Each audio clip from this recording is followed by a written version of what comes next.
Okey, kita masuk topik yang seterusnya iaitu alam cakrawala. Okey. So, kalau kita tengok matahari ni Asyams disebut 33 kali Al-Qamar 27 kali. Bintang, An-Nujum, banyak nama dia. An-Nujum, Kawakib, Buruj 5 kali. Al-Ard 419 kali. Al-Ard banyaklah disebut. Okey. So, ini antara term-term yang digunakan dalam Al-Quran. Okey. So, kalau kita tengok penciptaan ini dinyatakan dalam Al-Quran tentang bagaimana penciptaan alam semesta itu lebih kompleks berbanding proses kejadian manusia. La khalqus samawati wal ardi akbaru min khalqin nas walakin aktsaran nas la ya'lamun. Okey, demi sesungguhnya menciptakan langit dan bumi iaitu dari tiada kepada ada lebih besar, iaitu lebih susah, lebih kompleks daripada menciptakan manusia dan menghidupkannya semula, iaitu sudah matinya. Akan tetapi kebanyakan manusia yang mengingkari hari kiamat tidak mengetahui. Mana Allah cakap nak cipta langit dan bumi ni lagi susah daripada menciptakan manusia dan hidupkannya semula. Kan? Okey. So pada zaman dahulu manusia menganggap bahawa isi langit hanyalah ada matahari, bulan dan bintang-bintang. Kan? Yang kita nampak lah, kita nampak matahari, langit, bulan, bintang, kan? So kita anggap manusia itu menganggap sebagai alam semesta ni simple lah. Ada yang tu je, tak kompleks dan terhad. So tapi dalam Al-Quran dah nyatakan 1400 tahun dahulu bahawa alam semesta itu lebih kompleks, lebih berbagai, kan? Dan kajian sains berkenaan proses kejadian manusia bermula secara intensif pada awal 1920-an, mencapai kemuncak pada 1990-an dan semakin perlahan sebab dah jumpa semua. Dah tak banyaklah perkara yang boleh dikaji. Adalah perkara-perkara yang boleh dikaji tapi tak banyak. Tetapi kalau kita tengok alam semesta ni, dia mula dikaji secara intensif sejak tahun 700 Masihi. Maknanya dah lama dah. Mana zaman orang dah guna daripada ada dah dia panggil apa, astronomer kan, pakar kaji bintang dan sebagainya. Okey, tapi sampai sekarang tak sampai lagi ke puncaknya, kan? Sampai sekarang pun masih ada negara yang nak hantar penyelidikan ke bulan, penyelidikan ke Marikh, nak tengok kat Marikh ada air ke tak, kan? Masih ramai lagi yang berlumba-lumba nak hantar roket dan sebagainya untuk tujuan pengkajian sebab apa? Dan sampai sekarang memang belum sampai ke puncak dia. Memang masih ramai yang mengkaji tu. Proses pengajian tu masih berjalan. Sebab apa? Sebab alam semesta itu terlalu luas dan terlalu kompleks kejadiannya. Okey.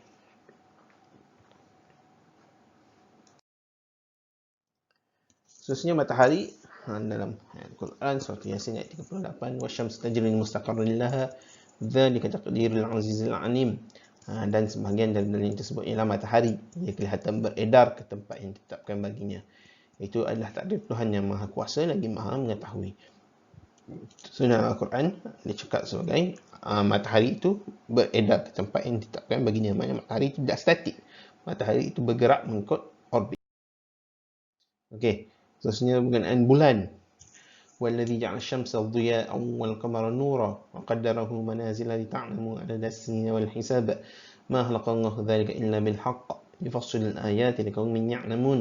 Dialah yang menjadikan matahari bersinar dan bulan bercahaya. Nampak penggunaan ayat tu, matahari bersinar, bulan bercahaya, dan tetapnya manzilah-manzilah, tempat-tempat bagi perjalanan bulan itu supaya kalian mengetahui bilangan tahun dan perhitungan waktu. Maknanya bulan itu digunakan untuk kita kira bulan, kita kira tahun dan kita kira waktu. Okey. Dalam surah Yunus, surah Nuh, waja'alna al-qamara fihinna nura waja'alna asy-syamsa siraja. Dan Allah menciptakan padanya bulan sebagai cahaya dan menjadikan matahari sebagai pelita.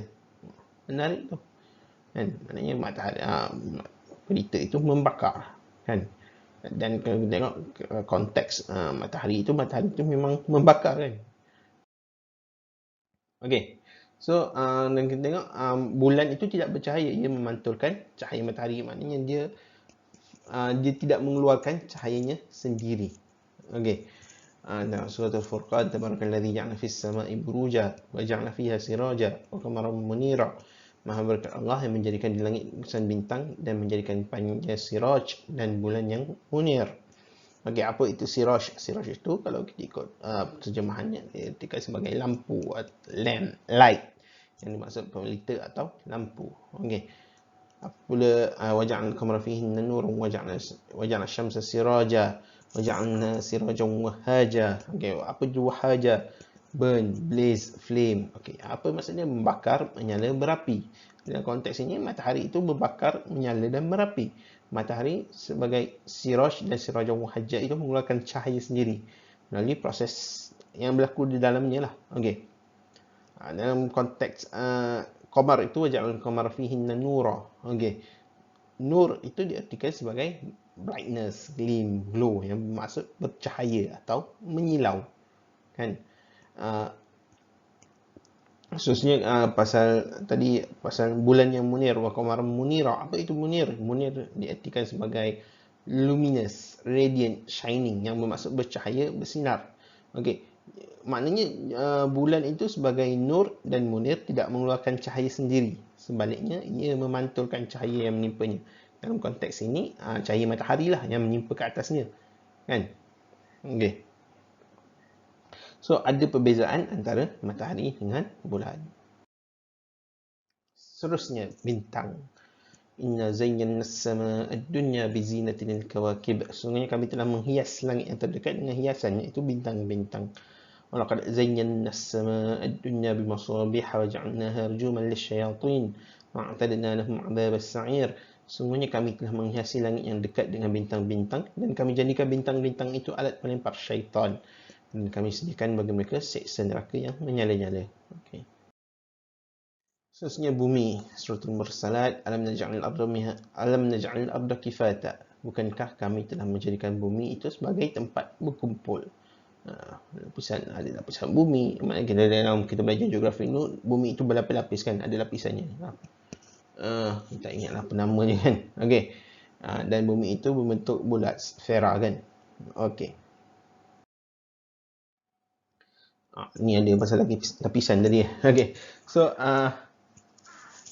daripada apa yang kita belajar geografi dulu, kita tahu, kita ingat bumi itu kerak, mantle dan teras kan. Okey. Tapi dalam ilmu khusus geologi lah ada 7 lapisan utama yang menjadi asas kepada struktur lapisan bumi. Okey, so dia adalah litosfera yang terdiri daripada air lautan atau sungai, tasik, air lah kan. Yang seterusnya litosfera iaitu daratan, tanah. Yang seterusnya asthenosfera, kerak dalam. Upper mantle, mantle luar, inner mantle, mantle dalam, outer core dan inner core. Teras luar dan teras dalam. Panjang lah dia punya cerita ni kan. So, dalam surah At-Talaq ayat 12, Allahul ladzi khalaqa sab'a samawati wa minal ardi mithlahunna yatanazzalul amru bainahunna lita'lamu anna Allaha 'ala kulli syai'in qadir wa anna Allaha qad ahata bi kulli syai'in 'ilma. Allah yang menciptakan 7 lapis langit. Allah ciptakan 7 lapis langit. Dan ia menciptakan juga bumi seperti itu. Maknanya bumi juga 7 lapis. Okey, inilah lapis-lapisnya. Litosfera, asthenosphere, upper mantle, inner mantle, outer core, inner core. Kan? So, inilah yang telah disebut di dalam Al-Quran 1400 tahun dahulu. Maknanya ketika itu ilmu tentang apa yang di dalam bumi ini, maknanya lapisan bumi ini belum diketahui manusia, jauh lah daripada diketahui manusia kan. Kalau kita gali-gali tanah pun masih lagi dalam lapisan kerak juga sebenarnya, litosfera je kan. Tak mampu pun nak ke dalam tu kan. Sebab kat dalam tu dah start panas kan. Maknanya teknologi ketika 1400 tahun tu belum ada lah untuk kita mengkaji apa yang ada di dalam. Okey. Jadi, insyaAllah selesai topik Al-Quran dan sains. Perbincangan pendetailan lebih dalam itu di dalam pembentangan kumpulan yang akan kita lakukan nanti, insyaAllah. Assalamualaikum warahmatullahi wabarakatuh.